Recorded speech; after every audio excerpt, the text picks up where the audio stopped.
tuning into the Weekend Zone. I'm your host, Britt Johnson. I'm here with Denise Jones. Hey, guys. And Matt Demecki. What's going on? I love how we are all coordinated today. We all got our blue on. We didn't good. have to call each other to do this. I know. We're like all in sync now. No, it's we like had an to. Oreo We here. good. Yes. Oreo Got the trifecta. dark blue. And then Matt kind of mixes both of us Yeah, I had up to. I had here. to come in with the dark, man. Okay. It's- What would our yeah. musical group name be?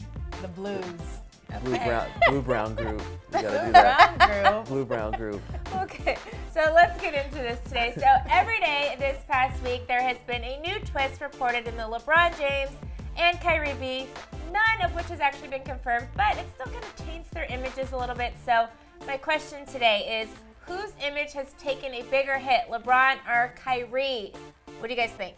I think LeBron, to be honest with you, just because he's not as consistent. It doesn't show that he's being a team player. And you have Kyrie, who's in a way like carrying the team with this guy. And now this guy's getting ready to leave in 2018. So if I were Kyrie, I'm not mad that he wants to leave. Like, he wants to go to the Knicks. Go to the Knicks, bro. Like, get out of Cleveland. Look, I mean, I think Kyrie's has taken a bigger image hit. I mean, they both have taken big hits, but you know, the thing with Kyrie is he wants to go to his own team and be the man, and then a lot of like NBA fans, it looks bad upon them. So I think that's why his image has taken a bigger hit.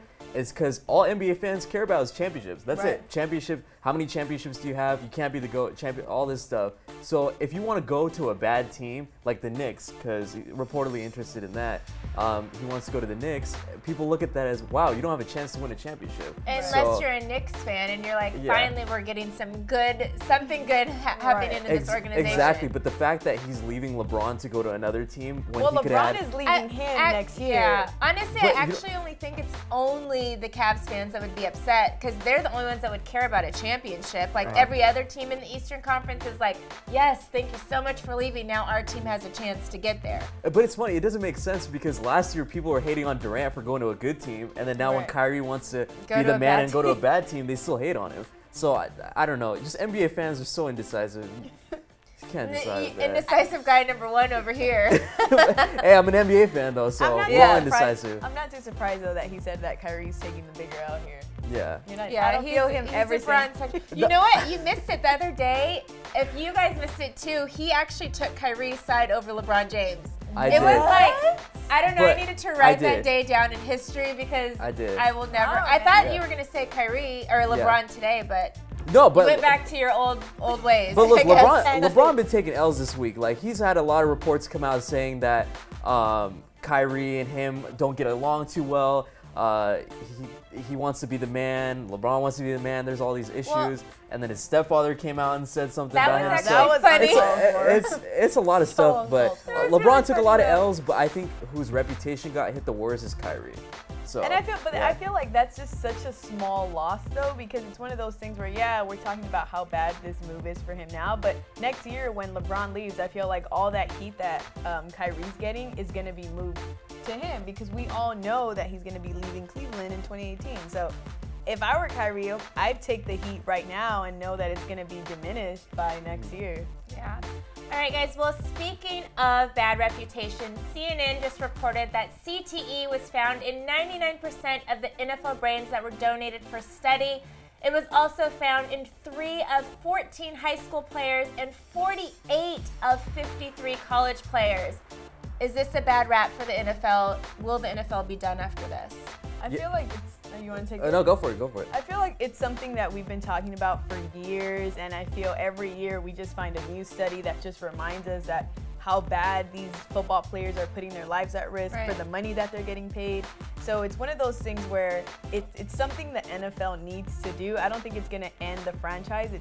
It's a huge company with a lot of money, but I do think it's something that there's something that needs to change, whether it's maybe we need to enforce more rules, or maybe we need to better our equipment, or whatever it is that it takes. It's not going to end the NFL, but it definitely needs to make some pretty dramatic changes. Look, I think honestly, in about 15 to 20 years, I don't think there's going to be an NFL anymore, because the tough part is finding that balance between making football a physical sport and making football safe, you know. And when people are getting called for what's it called, a personal foul, and when they're hitting on the shoulder, everybody complains and they're like, wow, they're gonna get fined for that, but NFL is trying to make it safe. Yeah. But Everyone the thing says is, it's like flag football now. yeah, almost. if you do like a free-for-all, how it was 10, 15, 20 years ago, then this concussion issues come up, and then the NFL is gonna get sued because of it. Right. So that's why I think in about 15, 20 years, with the new reports that come out, I don't think there's gonna be an NFL. I think it's sad that it's going to take sad. 15, 20 years, or like just even picturing that. It's something that at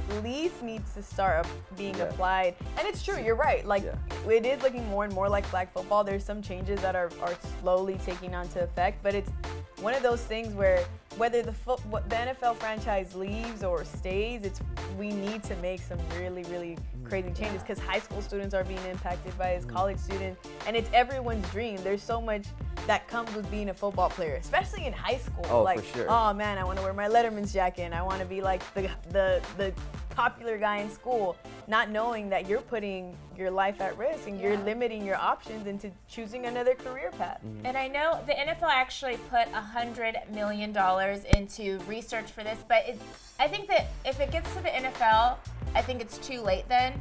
I think the real issue starts where the high schools and junior highs and colleges, because this is where these kids are learning how to hit. As you can see, there's 48 out of 53 college students already had it. 3 out of 4 already high had school it. students. So it's just like, I think the money needs to be put into programs where because really, I mean, who's coaching the junior high and high school football team? A random teacher who maybe played football in high school, or like doesn't really know. Probably has CTE, you know? Right, people that played where you used to really hit people, you know, they played the old school football, and that's how they're teaching these young kids how to tackle. And that's where I'm kind of nervous about. So it's like, I think the NFL has done a lot to, you know, try to prevent it, but I mean, it's football. You have guys running 4.40s going straight to another guy to hit a guy. There's no real way to get around what's happening. I think what has to happen, this sounds bad, but I feel like somebody on the football field like needs to die of a helmet to helmet actually, hit, what was it, last year, when I used to do sports reporting, I did a story on, I think it was 9 high school kids died on the football field last year alone. So it's, I mean, we're not hearing about it as much, but high school kids especially, the NFL, I think they, like I said, have a lot of research, and they've kind of figured out ways and taught these guys how to tackle a little bit better, but it starts with these high school and college kids. And high school students don't have the same equipment that these NFL players do. Like, there's not enough funding in schools a lot of the time, so you're getting these hard hits with this weak equipment, and it's just, it's sad. It's so sad. As far as like the NFL players, because you know how, I guess you could say like, oh, why are these guys playing this sport? Now I think the NFL, before I blame the NFL for not giving them the information that they needed to make a decision on if they wanted to play football, now these football players know what happens. A couple years ago, I don't know if you guys remember, Chris Borland played for the 49ers, had an amazing rookie season, and after the season was over, he researched CTE a little bit more and realized that I don't want to play football anymore, off of amazing rookie year. So I think these guys, now if something happens to the football players, it's just like smoking. You tell people don't smoke. If they decide to smoke anyway, that's on them. Now the football players are given that knowledge. If they choose to still play football, at this point, now that they know about CTE, it's on them. I get the past players, they had no idea about this, but now you guys know about this. If people choose to play football, I think it's on them to do that. Obviously, their NFL do what they can to protect the sport a little bit, but for NFL purposes, if you want to play. As far as me having a young kid, I would not have my kid play football. I wouldn't have my kid play football. But you know what's even crazier? That it's like, you're right. I feel like you hit that right in the dot. You know about these things. You're being underpaid compared to every other athlete in every other sport. You're putting your life more at risk than anybody else. You're getting the lowest pay cut possible, and you're tarnishing your life for the next, I don't know, the average career is what, 3 years for football, and then you're a 5 years lifetime after. of. Yeah, people, like, when they see that CTE report, they go, oh man, looks like I'm probably going to get it. And then they just keep playing because they're used to that lifestyle. They can't get out of that lifestyle. Yeah. They played football since they were little. And like you said, and it probably will take, another 15 years or so, because nowadays these young kids are not playing football as much as they used to. They're playing basketball, they're playing baseball, because their parents aren't letting them play football. Yeah. They're learning about CTE. Right. So now I think, like you said, in maybe 15 years when these young generations aren't going to be playing anymore, once it gets to the NFL level, it's kind of going to be done and over with. Yeah. All right, guys. Well, we're actually going to wrap it up for today. We need to know what you guys think about the Kyrie and LeBron beef, and what you guys think. Will the NFL be over in the next 15 to 20 years because of the CTE revelations? Let us know in the comments below, and we'll see you guys next weekend.